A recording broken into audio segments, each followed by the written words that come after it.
if you had met me 6 or 7 years ago, on the surface, it looked like I had a lot of success. I was at the time building a different business. I was in a network marketing company and had a lot of the outward success that you could measure, things like recognition, awards, speaking on stage, you name it.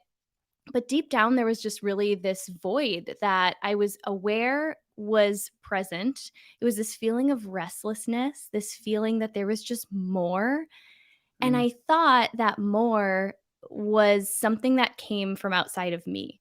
And it wasn't until I leaned into something that I had no idea that I could do, that I really believed I was completely unqualified to do, which was to write that first book, Yeah. that I realized I had been living previously a life where I could get by on giving 60 to 70% of my effort.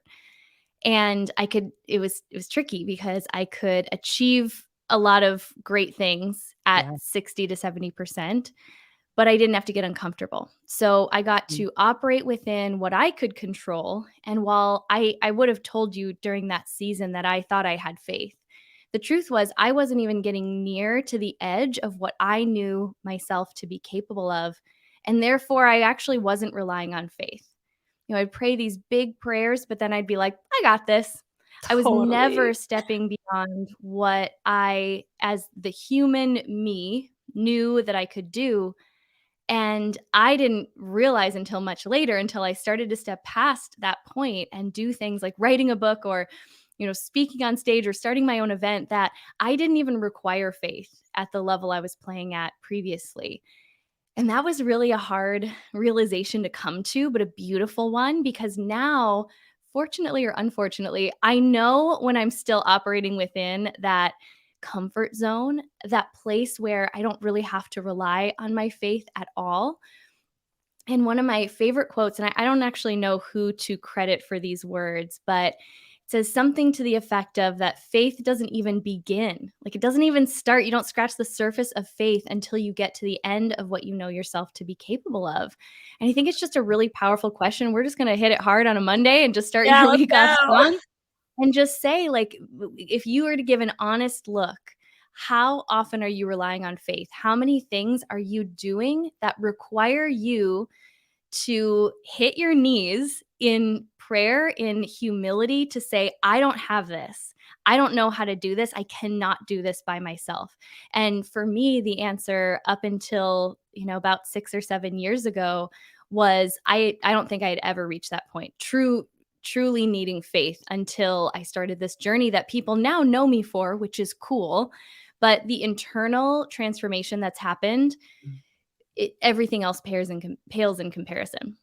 So rich. And I feel like as you're saying, I'm like, yep, yep, yep, because it's not everyone's story. However, I feel like everyone's story is connected to the less of them, more of him. And as we come into that journey, we realize the beauty of it. And it is connected to elements of imposter syndrome, right? It is connected to how can I release more of what I know as comfort zone and step into this bigger territory that feels uncomfortable. And sometimes you're doing that and you're like, I have no idea what I'm about to encounter. And Right. that's where confidence is really shaped. It is if we know what it is it really confidence or is it just you being you, right? And I love how you're saying the 60 to 70%.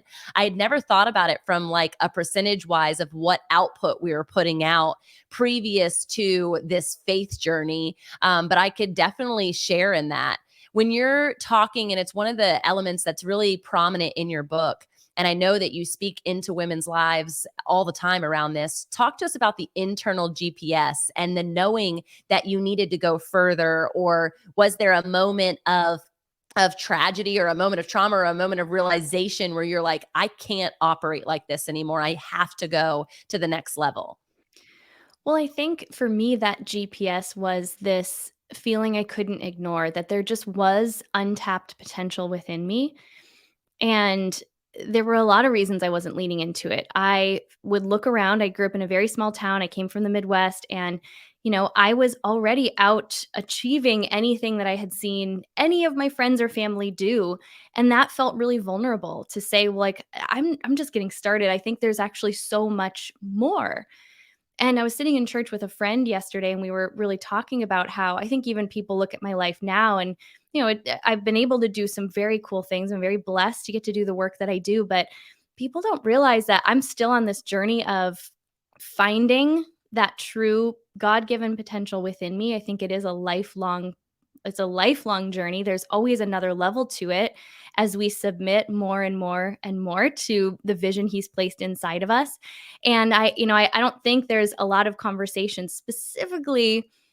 I don't know if this is gonna ruffle some feathers, but, specifically within the church environments I grew up in, For sure. to encourage it. And that's Yeah, not to say there's anything wrong or bad, but I think it goes back to I had to start putting myself around people who my wildest, biggest dreams didn't flinch at all. They actually stretched me to think a little bigger, because I do believe God doesn't place these big visions inside of us for us to sit on them.